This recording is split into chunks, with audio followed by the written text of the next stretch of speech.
This video was made over several years. My father made all of his equipment, and we used for making ice starting in about 1939. We made ice for the creamery in Rockford and a large ice house in Delano for a few years before refrigeration. Ice was used for ice houses at all of the 6 resorts around the lake and the Lake Sarah Dance Hall.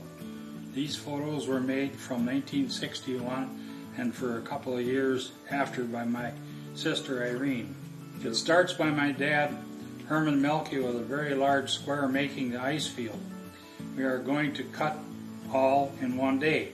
He is marking one side of the ice with the ice chisel and then the other side to make a square so the blocks can be cut into 22 by 24 inch blocks.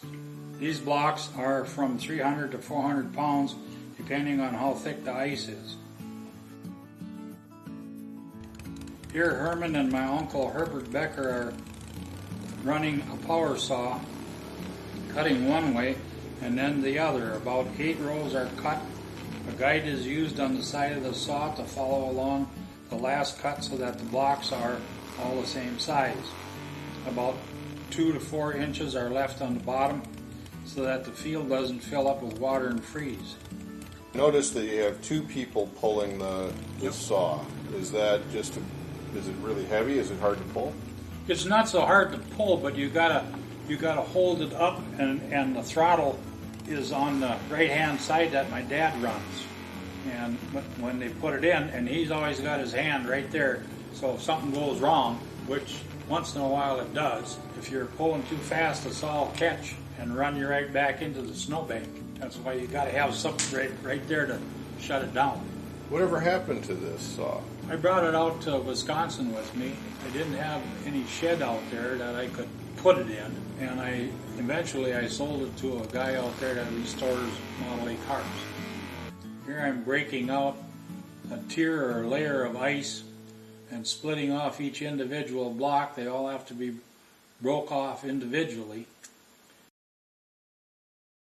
My uncle is floating them over to the conveyor so we can start loading them on the truck in a channel that was cut the day before. See that barn up there, that's no longer there, that's Franzen's place.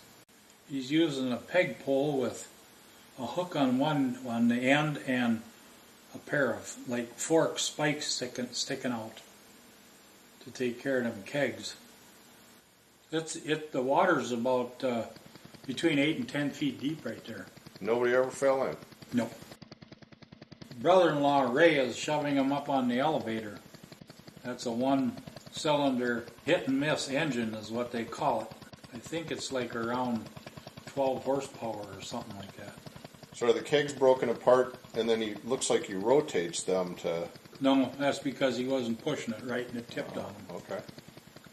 I am sure this is a new year when we had more snow. A friend of mine, Jack Hawes, was helping push ice up to the elevator this year. Those are my fish houses in the background. If a block tipped over or was sideways, you had to tighten the belt if the block got stuck.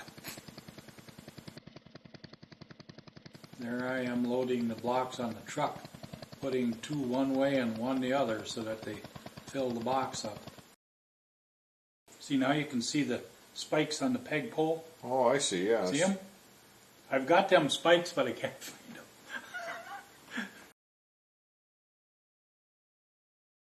Those are all spear houses in the back there.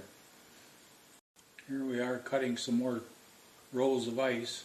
The ends are then cut so they can be loosened without breaking or chipping off of the corners. I'm breaking out a row so they can be moved to the elevator to be loaded on the truck. My uncle Herbert is getting them in line for loading.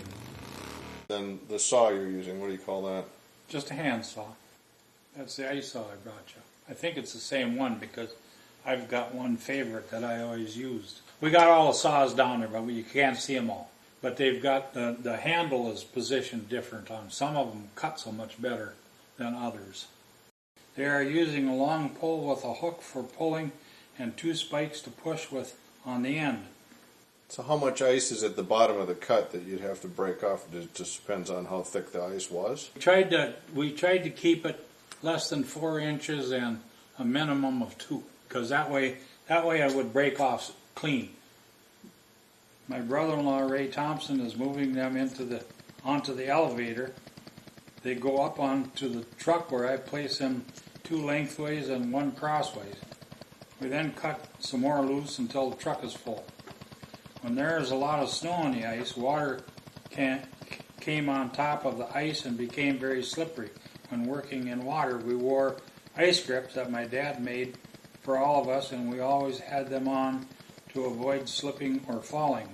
Now, right there, you can see the difference on the bottom, about 4 inches. That's how far the saw cuts. See, he's not experienced. You see him tip that block? Mm-hmm. See, he comes. And that's why it jammed? Yep. He'd come out and help us, but what are you going to tell him? It's something that you learn.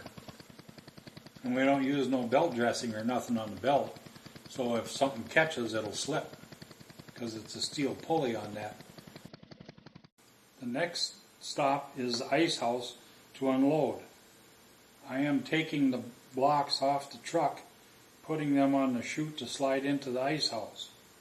All the blocks have to be shaved on the corners, and everything's got to be square so they fit in there. So here the ramp's going down, or almost yep. level. Yep. There's some blocks had to be shaved to make them square so they fit tight.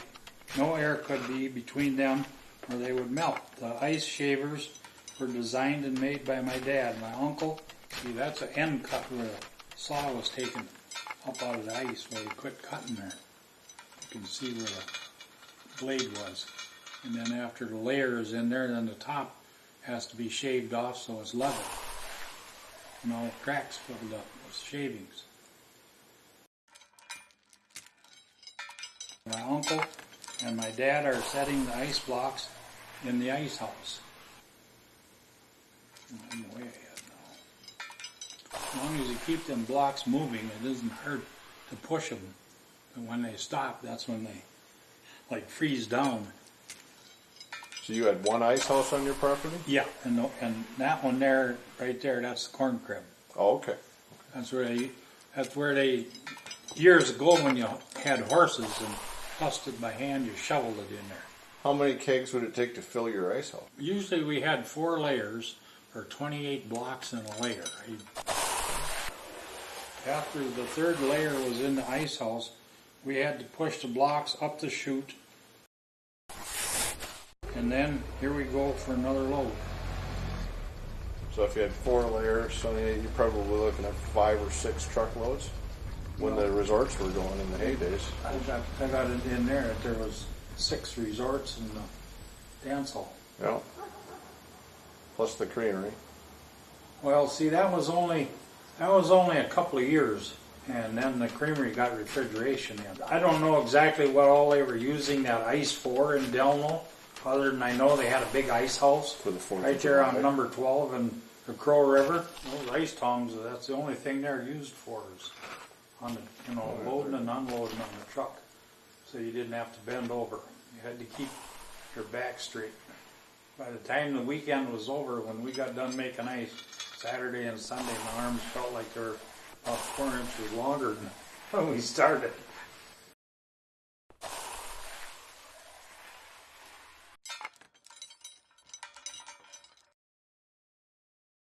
Each layer gets harder to put up into the ice house. Here we are pushing and pulling at the same time with a rope. 1 more layer will be put in before it is full. My brother-in-law, he tried putting the blocks on the truck, and he had such a mess.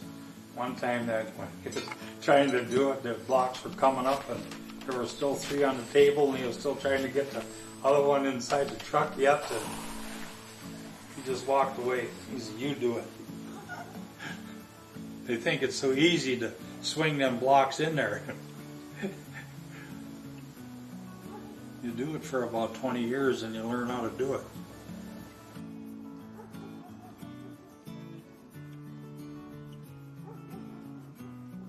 I am sure this is the beginning of a new year.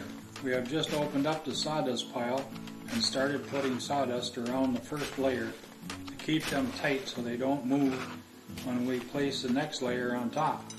Each year we had to get a truckload of sawdust to replace what was frozen to the ice and washed off as we used it or it was sold.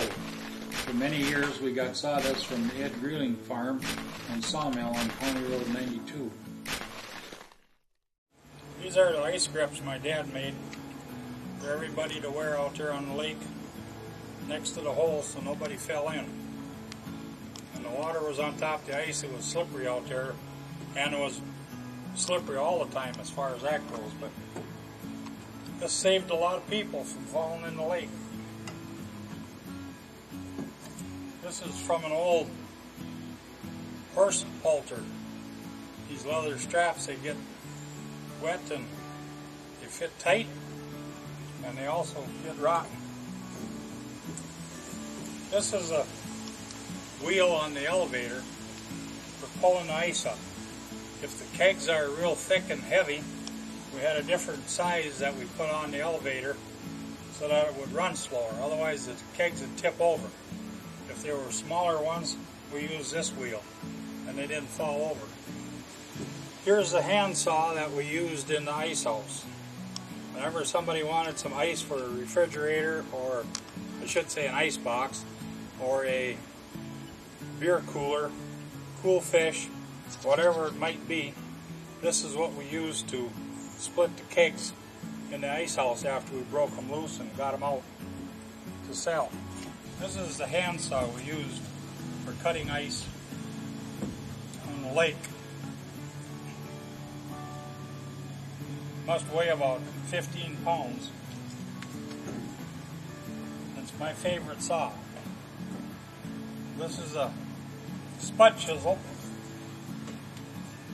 for breaking the layers or tiers of ice loose after we were done sawing them, and then splitting the kegs apart so we could load them up on the elevator and put them on the truck.